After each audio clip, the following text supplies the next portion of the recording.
Take a breath and hold it. Right now, fill your lungs and don't let go.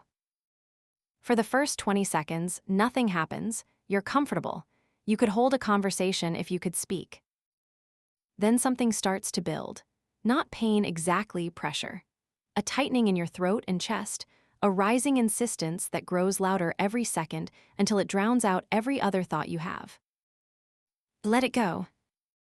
Here's what you just felt, and it isn't what you think. That desperate urge that forced your hand, your body was not running out of oxygen. You had plenty left. Something else was screaming at you, and understanding what it was is the difference between panicking in an emergency and staying alive in one. You have about 3 minutes without air. But you have something else too. This is the only system in your body that runs automatically and takes orders from you, and almost nobody uses that. So let's actually do it. You stop breathing right now and nothing intervenes. In the first 30 seconds, your body barely notices. There's dissolved oxygen in your blood and a reserve sitting in your lungs. Your brain, which burns roughly a fifth of your body's oxygen despite being a 50th of your weight, keeps working normally. Around 1 minute, your spleen does something remarkable. It contracts, squeezing out a reserve of oxygen-rich red blood cells it has been holding back. Freedivers call this a natural blood transfusion, and it's part of a set of ancient responses your body still has. Your heart rate drops, blood retreats from your limbs toward your core, and everything narrows to protecting the brain. Your body has done this before. Every mammal has. It's the same reflex a seal uses. You are briefly better built for this than you'd guess. Now the thing that surprises everyone. The unbearable urge you felt is not a low oxygen alarm. Your body is remarkably bad at detecting low oxygen. What it monitors obsessively is the opposite, the carbon dioxide building up because you aren't exhaling it. CO2 dissolves in your blood and makes it more acidic. Sensors in your brainstem and arteries detect that shift within seconds and trigger the panic you felt. This sounds like a design flaw. It isn't. Under normal conditions, CO2 rises and oxygen falls together, so tracking one tracks both. But it becomes lethal the moment you break that link. Hyperventilate before diving and you flush out CO2 without adding meaningful oxygen. You've silenced the alarm without extending the fuel. Divers who do this can swim calmly, feeling fine, until oxygen quietly runs out and lose consciousness with no warning at all, often just below the surface. It's called shallow water blackout, and it kills strong swimmers every year. Not because they ran out of air, because they turned off the thing that would have told them. Push past the urge, and the real timeline begins. Around 2 minutes, oxygen saturation is falling. Your vision narrows, peripheral first, because your brain begins triaging which functions to keep. Your fingers tingle. Your thinking slows in a way you can't accurately notice, because the thing doing the noticing is the thing being starved. By 3 minutes, most people lose consciousness. And here's a mercy worth knowing. It doesn't feel like drowning. People revived from hypoxia often describe warmth, calm, sometimes euphoria.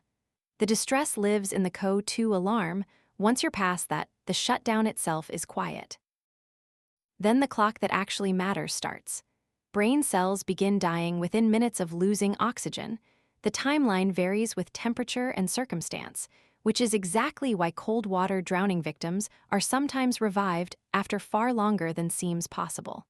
Cold slows the dying. 3 minutes is the number people quote. The honest version, 3 minutes to unconsciousness, and then a narrow window where everything depends on who is standing next to you. Now turn it around, because this is the part that changes something for you today.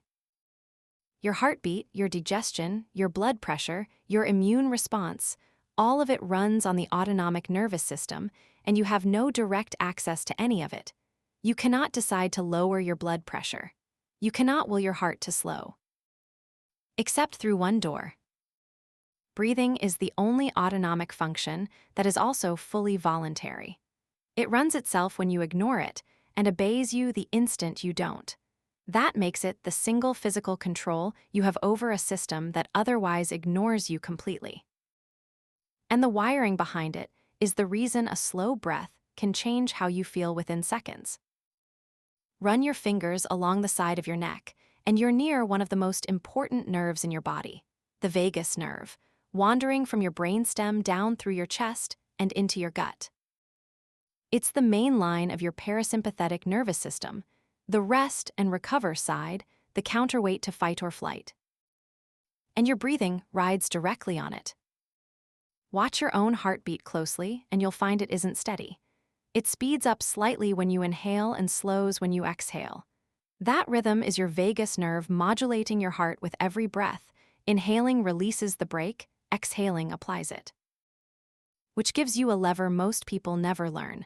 Make your exhale longer than your inhale, and you are directly increasing parasympathetic activity. Not metaphorically, mechanically. Breathe in for 4, out for 8, and within a couple of minutes your heart rate falls, your blood pressure eases, and the alarm state softens. You didn't calm down and then breathe slowly. You breathed slowly, and that caused asterisk calming down. The order matters more than anyone tells you. There's one pattern worth memorizing, because it works faster than the rest, and your body already does it on its own. Take a normal breath in through your nose. Then, on top of it, take a second short, sharp sip of air. Then let it out slowly and completely through your mouth. 2 inhales, 1 long exhale. You've seen this. It's what a child does when they've finished crying, that stuttering double inhale followed by a long, shaky exhale. Your body does it automatically during sleep, and it does it after distress because it works. The second inhale reopens collapsed air sacs in your lungs, allowing a bigger CO2 dump on the exhale. And controlled studies have found that a few minutes of this pattern reduces anxiety and lowers breathing rate more effectively than the same time spent in ordinary meditation. 1 or 2 cycles are often enough to take the edge off a spike of stress. It's free, it's invisible, and it works in about 15 seconds. Which explains something uncomfortable about anxiety. When you're anxious, your breathing shifts without your permission, faster, shallower, high in the chest. That pattern is what your body does under threat, so your brainstem reads it as evidence of threat and pushes the alarm harder, which makes the breathing worse, which confirms the threat. The loop doesn't need anything real to sustain it. It runs on the breath alone. And that's precisely why the exit is the breath. You can't argue yourself out of a physiological state. Telling a panicking person to calm down has never once worked. But you can change the one input that state is reading, and it has no choice but to update. Your body is watching your breathing to decide whether you're in danger, which means you can lie to it, or tell it the truth when the truth is that you're safe. So, what happens if you stop breathing? Roughly 3 minutes to unconsciousness. A spleen that empties its reserves to buy you time. A heart that slows to protect your brain. A panic that turns out to be about carbon dioxide, not oxygen, a fire alarm triggered by smoke, not flame. And then a quiet, warm shutdown that isn't the terror people imagine. But the more useful answer is the other direction. You've taken something like 250 million breaths since you were born and paid attention to almost none of them.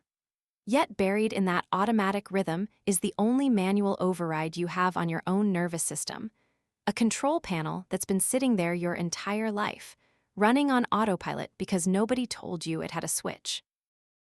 Right now, wherever you are, breathe in for 4, out for 8. Something in you just changed. You can feel it. That's not a feeling, that's a nerve doing exactly what it's built to do, because for once, you asked. We spend our lives looking for control over our work, our worries, other people, the future. Almost none of it is actually ours. But this is. Every few seconds, without asking anyone's permission, you can reach into the machinery that runs you and turn one dial. It won't fix your life, it will change the next 60 seconds of it. Sometimes that's the whole difference. Subscribe to IfOdyssey for more what-if scenarios.